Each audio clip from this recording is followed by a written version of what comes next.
2026 Chevrolet Tahoe yangi avlodi bilan katta suv segmentida yana bir bor kuchli taassurot qoldiradi va bu model Chevrolet Reviews kanali uchun juda qiziqarli kontent hisoblanadi.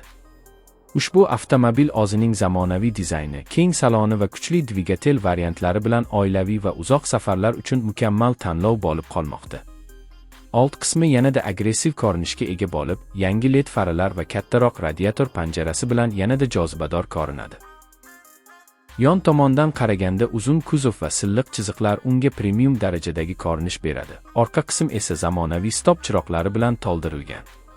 Ichki qismga kirganingizda kenglik va qulaylik darhol seziladi. 3 qatorli o'rindiqlar katta oilalar uchun yetarli joy taqdim etadi. Materiallar sifati ancha yaxshilangan bo'lib, yumshoq plastiklar va charm qoplamalar ishlatilgan. Markaziy panelda katta sensorli ekran joylashgan bo'lib, u orqali multimedia, navigatsiya va boshqa funksiyalarni boshqarish juda oson. Apple CarPlay va Android Auto qo'llab-quvvatlanadi. Bu esa foydalanuvchilar uchun qo'shimcha qulaylik yaratadi. Dvigatel variantlari ham e'tiborga loyiq. 2026 Tahoe kuchli 8 dvigatel bilan taqdim etiladi. Bu esa yuqori quvvat va tortish imkoniyatini beradi. Shu bilan birga yoqilg'i tejamkorligi ham yaxshilangan. Bu esa kundalik foydalanishda katta ahamiyatga ega.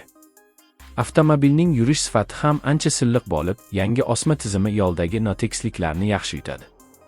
Bu esa uzoq safarlarda charchoqni kamaytiradi. Xavfsizlik tizimlari ham zamonaviy darajada. Avtomobilda avtomatik tormozlash, yo'lni ushlab turish yordamchisi, kor nuqta monitoringi va adaptiv kruz nazorati kabi funksiyalar mavjud. Bu esa haydovchi va yo'lovchilar xavfsizligini yuqori darajada ta'minlaydi. Kamera tizimi ham yaxshilangan bo'lib, parkovka qilishni ancha osonlashtiradi. Yukxona hajmi juda katta bo'lib, 3-qator bukilganda yanada kengayadi. Bu esa sayohatlar va katta yuklar uchun ideal hisoblanadi. Shuning